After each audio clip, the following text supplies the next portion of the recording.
December 31st, 2006.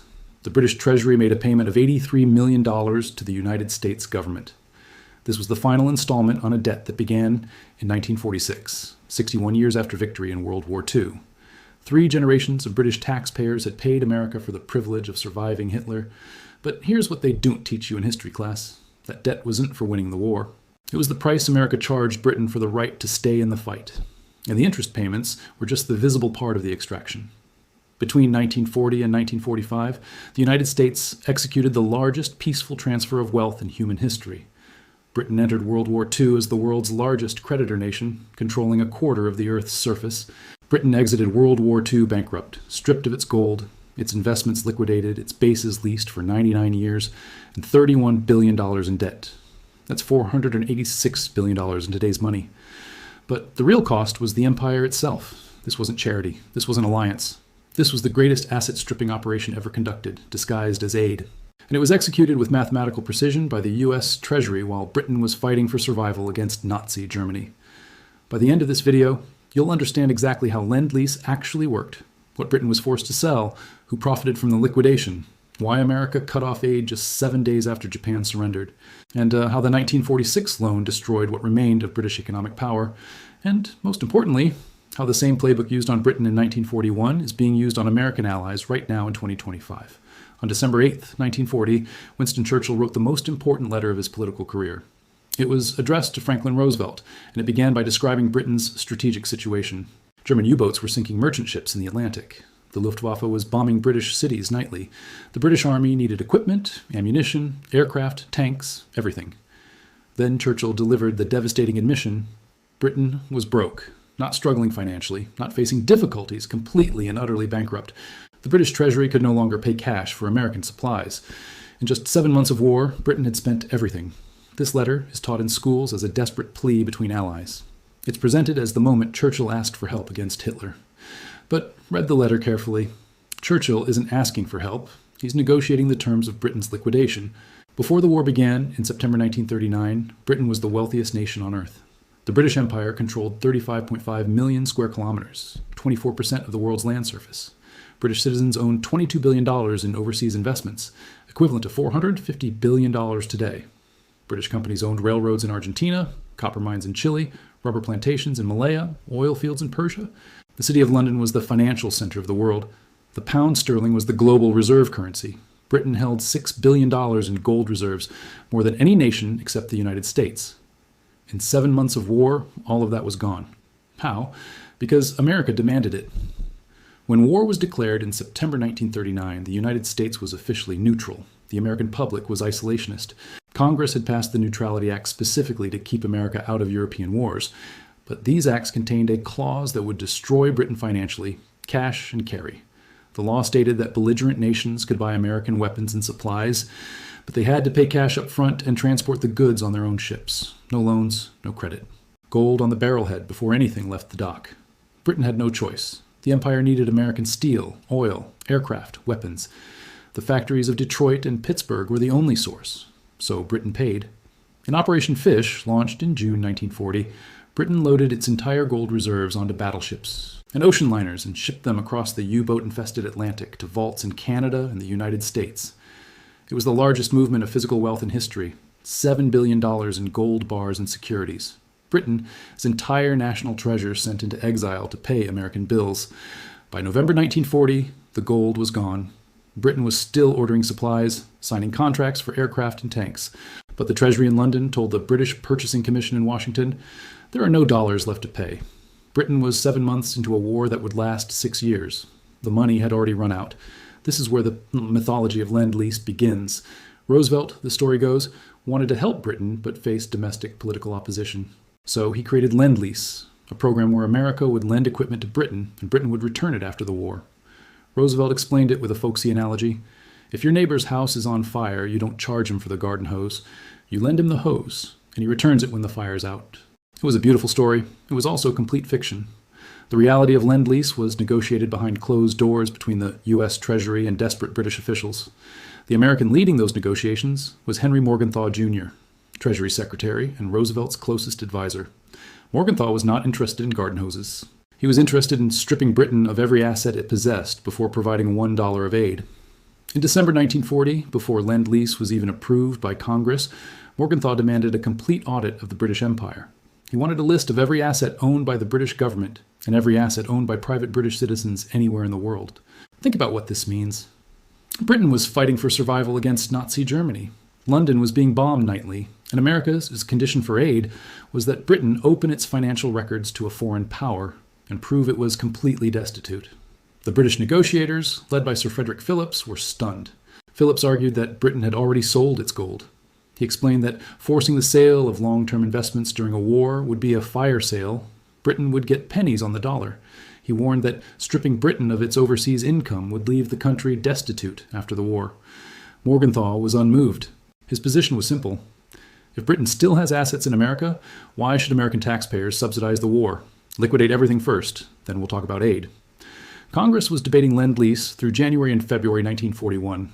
Isolationist congressmen argued that Britain was secretly rich and trying to trick America into paying its bills. Morgenthau needed proof that Britain was truly broke. He needed a sacrificial offering. He found it in American Viscose Corporation. American Viscose was the largest manufacturer of rayon and artificial silk in the United States. It was owned by Courtaulds, a British company. American Viscose was worth over $100 million. It generated $10 million annually in dividends that flowed back to London. Morgenthau told the British negotiators, you have to sell it immediately and deposit the proceeds in the U.S. Treasury to pay for existing weapons orders. The British resisted. Selling American Viscose during a war under duress would be financial suicide. But Morgenthau gave them an ultimatum. Sell American Viscose, or Lend-Lease dies in Congress. On March 15, 1941, the British government seized American Viscose Corporation from its owners under emergency war powers. It was a compulsory purchase, no negotiation.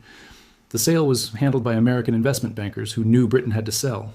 They drove a merciless bargain. American Viscose sold for $54.4 million, half of its actual value. The British government paid Courtaulds in pounds in London, adding to Britain's internal debt. The dollars from the sale went straight to the U.S. Treasury. This wasn't a transaction between allies. This was a foreclosure. America was liquidating British assets at fire sale prices while Britain was fighting Hitler, but American Viscose was just the beginning. Morgenthau forced Britain to sell $650 million in U.S. securities and stocks held by British citizens. British-owned shares in American companies across every industry. Investment portfolios built over a century. By mid-1941, Britain had liquidated $1.1 billion in American investments, equivalent to $22 billion today. The U.S. Treasury tracked every sale, verified the proceeds, and only after the liquidation was complete did Lend-Lease funds begin flowing. But the humiliation went beyond financial assets. In September 1940, before Lend-Lease was even proposed, Britain had negotiated the destroyers for bases deal. Britain desperately needed destroyers to fight German U-boats in the Atlantic. Roosevelt agreed to give Britain 50 old World War I destroyers sitting in mothballs. These were obsolete, rusting, barely seaworthy ships that the U.S. Navy didn't want. In exchange, Britain gave the United States 99-year leases on military bases in Newfoundland, Canada, Bermuda, the Bahamas, Jamaica, St. Lucia, Trinidad Antigua, British Guiana. Think about this trade. Britain gave America strategic control over the entire Western Hemisphere, the Caribbean, and the North Atlantic for 99 years, in exchange for 50 obsolete ships.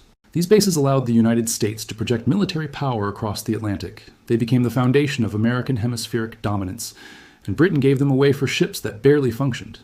It was the geopolitical equivalent of pawning the family estate for grocery money. The Lend-Lease Act passed Congress on March 11, 1941.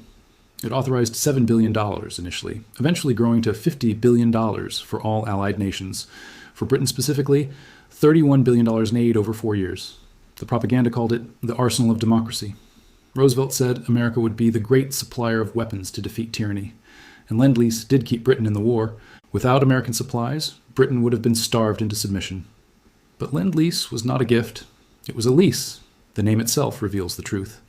Britain was leasing American equipment with the understanding there would be a reckoning. And buried in the Lend-Lease agreement was Article 7, a clause that would destroy the British Empire. Article 7 required that, in return for aid, Britain must agree to eliminate discriminatory treatment in international commerce after the war. That sounds benign. Free trade, open markets. But discriminatory treatment was code for Imperial Preference.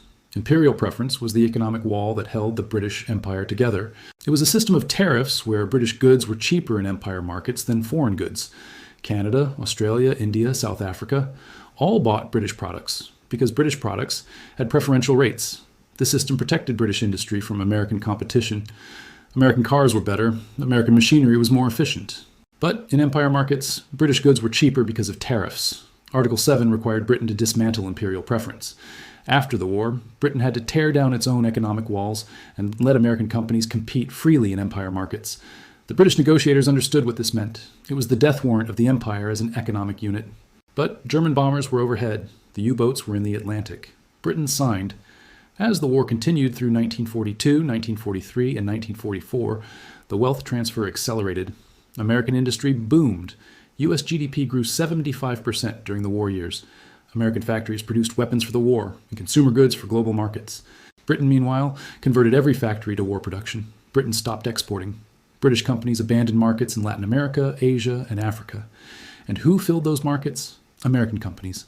While British factories made Spitfires, American factories made Spitfires and refrigerators, radios, cars, tractors for the entire world.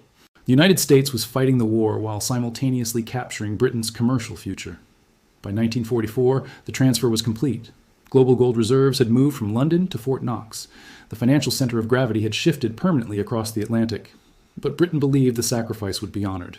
British officials believed that because Britain had fought alone for 2 years, because Britain had bankrupted itself to defeat Hitler, America would be generous after the war. They believed wrong. On August 15, 1945, Japan surrendered. World War II was over. In London, crowds celebrated outside Buckingham Palace. The war was won. 7 days later, on August 21, 1945, President Harry Truman signed Executive Order 9620. Lend-Lease was terminated immediately, completely. American supply ships in the middle of the Atlantic were ordered to turn around and sail back to the United States. No transition period. No grace period. The lifeline was cut. The British government was paralyzed with shock. They had assumed aid would continue during Reconstruction. The British economy had been distorted entirely for war production. Factories needed to be converted back to civilian production. That takes time. Britain was importing half its food and nearly all its raw materials, paid for with Lend-Lease dollars. Without those dollars, Britain faced starvation. John Maynard Keynes, the most brilliant economist of the century, calculated that Britain faced a financial Dunkirk. Within months, Britain would have to default on payments, stop importing food, and ration down to starvation levels. There was only one option. Britain had to beg for a loan. In September 1945, a dying John Maynard Keynes traveled to Washington. He was 62 years old, suffering from heart disease that would kill him within months. He was going to America not as an intellectual, but as a supplicant. Keynes believed he had a moral case. Britain had fought alone for 2 years while America stayed neutral. Britain had sacrificed its entire economy for Western civilization. Therefore, America should give Britain a grant. $6 billion, not a loan. A gift, retroactive payment for the sacrifice. Keynes called it justice. But when Keynes arrived in Washington, he discovered that justice was not a currency the Americans traded in. The American negotiators, led by Fred Vinson, were unmoved by Keynes's moral arguments. The war was over. The American public was tired of paying for Europe. Congress was suspicious of Britain's new Labour government. The Americans offered a loan, not a grant. $375 billion at 2% interest. It was barely enough to survive, and it came with conditions designed to destroy what remained of British economic independence. The most devastating condition was sterling convertibility. The Americans demanded that within 1 year of receiving the loan, Britain must make the pound fully convertible. This meant anyone holding British pounds could walk into a bank and exchange them for US dollars. The Americans framed this as free trade, but it was a trap. During the war, Britain had forced its colonies to accept payments in pounds, but had forbidden them from converting pounds to dollars. This created a closed loop. Countries like India, Australia, Egypt had pounds, but could only spend them on British goods. The system protected British industry, but the Americans wanted it destroyed. They knew that if the pound became convertible, everyone holding pounds would immediately sell them to buy dollars, because American goods were superior and everyone wanted American products. Keynes knew this condition would destroy Britain. He fought against it until his health collapsed. But the alternative was starvation. The Anglo-American loan agreement was signed in July 1946. Keynes died in April 1946, his heart giving out under the stress of trying to save his country from its closest ally. The final payment on the 1946 loan was made on December 29, 2006, 61 years after victory. Britain paid approximately $83 million to the U.S. and $23.6 million to Canada. 3 generations of British taxpayers paid America for the privilege of surviving World War II. But here's why this matters in 2025. The same playbook is still being used. Since Russia's invasion in February 2022, the United States has provided Ukraine with $175 billion in authorized aid. As of January 2025, $66.5 billion has been delivered, with $65.9 billion provided since February 2022. But here's what they don't tell you. Much of this aid isn't free. It comes with conditions. It comes with debt. It comes with the requirement to open markets, privatize industries, and align foreign policy with Washington. And just like Britain discovered, the US dollar's share of global foreign exchange reserves has fallen to 57.4% in Q3 2024, the lowest since 1994. At the current pace, the dollar's share could fall to 50% within 5 years. The pattern repeats throughout history. Crisis creates dependency. Dependency requires concessions. Concessions transfer wealth and sovereignty. Britain in 1940 wasn't conquered by Germany. It was conquered by the United States using debt, forced liquidations, and contractual clauses disguised as alliance. The special relationship between the US and UK is celebrated as an alliance of equals. But read the documents. Look at the numbers. Britain gave everything.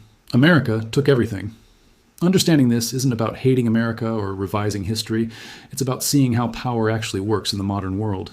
Empires aren't built through obvious conquest anymore. They're built through finance, debt, and crisis management.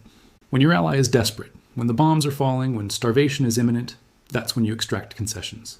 That's when you force the liquidation. That's when you rewrite the terms. The Lend-Lease agreement wasn't the arsenal of democracy. It was the greatest asset stripping operation in history, executed with legal precision while Britain was fighting for its life. If this showed you how alliances really work, hit that like button and subscribe. Because what happened to Britain in 1941 is the blueprint for how the United States maintains empire in 2025. Through debt, through dependency, through the illusion of partnership. The dollar is still the reserve currency. The debt trap still works. The military bases still ensure dependency. And history keeps repeating itself.